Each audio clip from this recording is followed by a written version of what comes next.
Good morning, dear students. We are back with the last session of the chapter of real numbers for class 10th. We'll be revisiting the irrational numbers this time. Dear students, you have discussed two important results up till now, the Euclid's division algorithm and the fundamental theorem of arithmetic. I hope you all can recall them, but the thing which both these results had in common was that both these dealt with positive integers. Let us now revisit the irrational numbers. In grade 9th, you have already learnt about irrational numbers, their properties and their representation on the number line. Let us now extend our knowledge to providing why these numbers cannot be called rational. Before that, let us see an important result stated below. It states that let p be a prime number. If p divides a square, then p divides a also, where a is a positive integer. For example, let us take the number as 81. 81 is what? 81 is 9 square. So if I have a prime number p like 3, if 3 divides 9 square, that is 81, then 3 will also divide 9. That is what it states. For example, if I take 625, 625 is what? 25 square. So 5 divides 25 square, therefore 5 will divide 25 also. That is what it states. Let us prove an important result. It is very important, it comes in your exams also. Root 2 is irrational. We'll assume that let if possible root 3 be rational. We need to prove it to be irrational, so we start with the contradictory thing, that let us assume that root 2 is rational. What is the definition of rational numbers? It states that a rational number is a number that can be expressed in the form of p upon q, where p and q are integers and q is not equal to 0.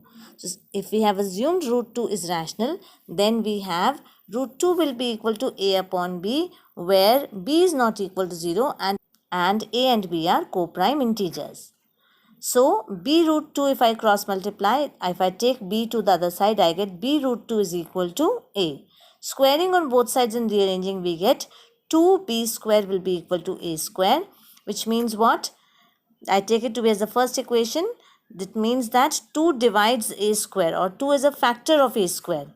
According to the previous theorem, 2 divides a as well.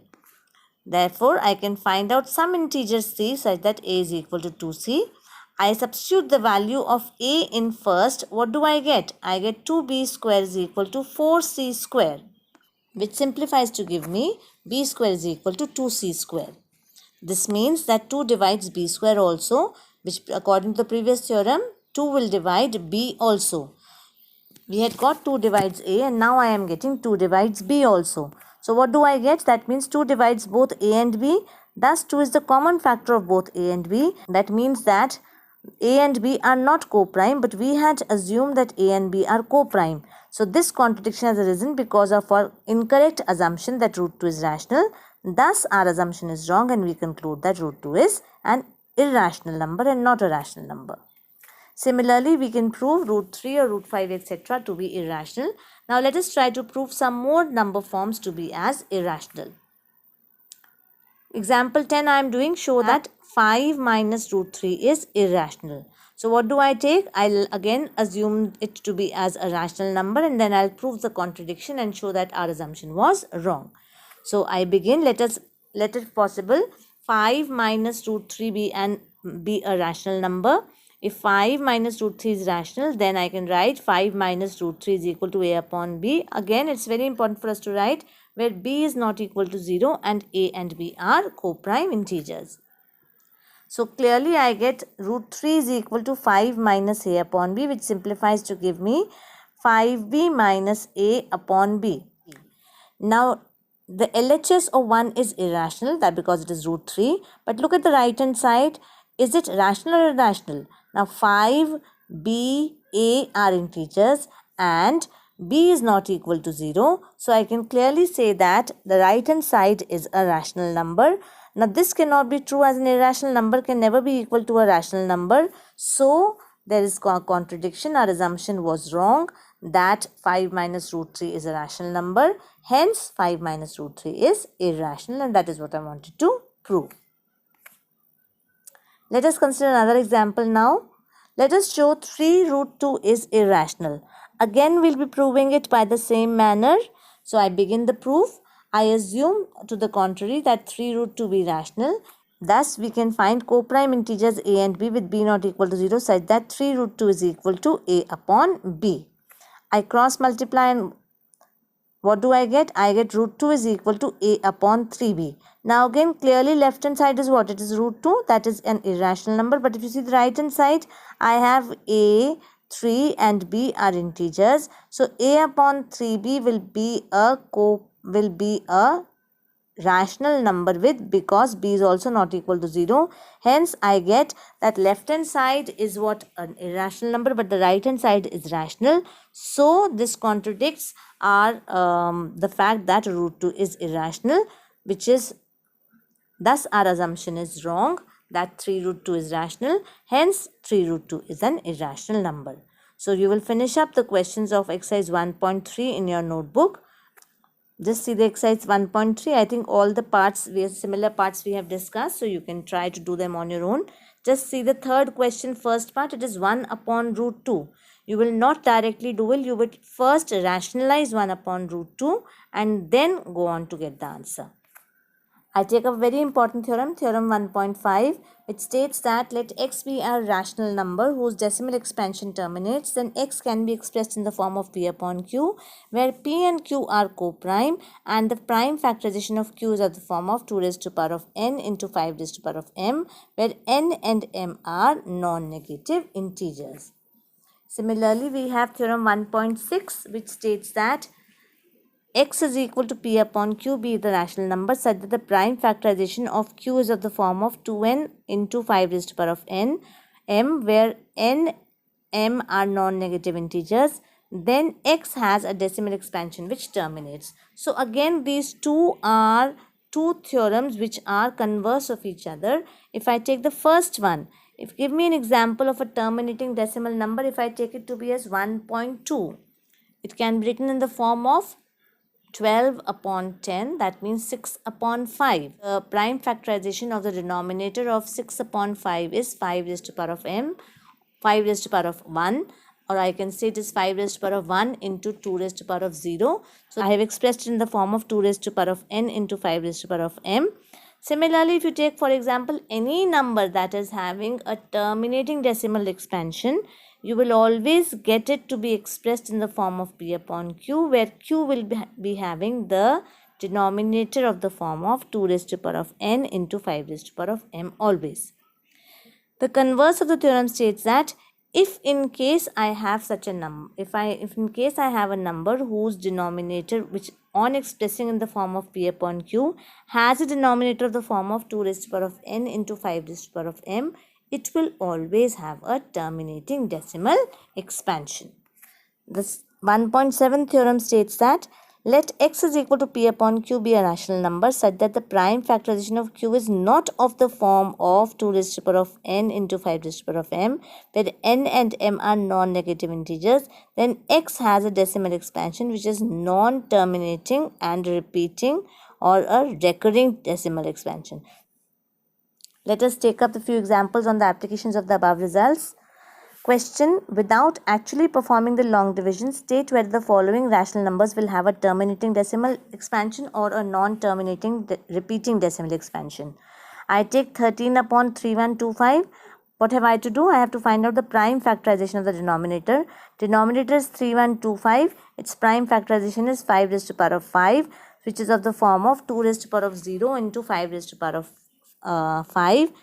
So since the denominator is the form of 2 raised to the power of m and 5 raised to the power of n, thus the decimal expansion of the above rational number will terminate. Also, the second part of the question also we are doing now. The second question also rather we are doing now. So 13 upon 3125 can be written as 13 upon 5 raised to the power of 5. If I multiply the denominator with 2 raised to the power of 5, I will do the same with the numerator also. I will be getting 13 into 2 raised to the power of 5 divided by 5 raised to the power of 5 into 2 raised to the power of 5 means 10 raised to the power of 5. So I get 416 divided by 100,000, which is equal to 0.00416. Finally, note that before checking the prime factorization of the denominator, we should always check whether the given rational number is in its simplest form or not. If it is not in a simplest form, your answers might come wrong. Let us explain this through an example.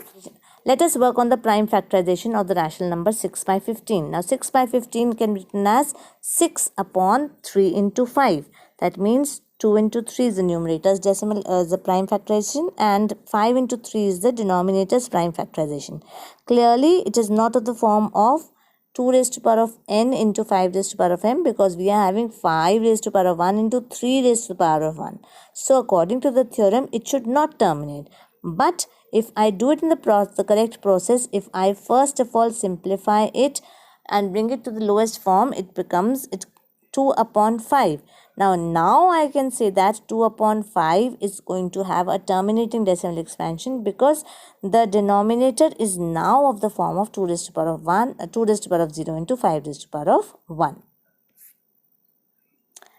So however, if you consider the rational number 77 upon 210, then simplest form will be given by 11 upon 30, whose decimal expansion would not terminate, as it is the form of 2 raised to power of m into 5 raised to power of n. So the other parts of exercise 1.4 you have to do on your in your notebook, in exactly same way as we have discussed in the previous questions. Let us see exercise 1.4. First question is having 10 parts. All these 10 parts will be done by you in your notebook. Question number 2, again write the decimal expansion. So we will make this as some power of 10, the denominator in all the parts, and then try to find out the answer. Question number 3, the following real numbers have decimal expansions as given below. In each case, decide whether they are rational or irrational. If they are rational and of the form of P upon Q, what can you say about their prime factorization of Q? So again, first part is what? It is terminating. So for sure, the decimal expansion of Q will be of the form of 2 raised to the power of n into 5 raised to the power of m, where n and m are positive integers. Let us take up the second part. It's given by 0.120, 1200, 12000, 124 times 0, and so on. So if I'll put it in the form of P upon Q, I can see that it is having a non-terminating decimal expansion. So here Q will for sure not be of the form of 2 raised to the power of m into 5 raised to the power of n. See the third part, it has a bar over it. So bar indicates that it is a repeating decimal number. So whenever it's a repeating decimal number, again Q will not be of the form of 2 raised to the power of m into 5 raised to the power of n. So I think the questions are clear to you now. You can complete the exercise. If there's any doubt, you can let me know. Thank you so much, children. Have a happy and a nice day. Thank you.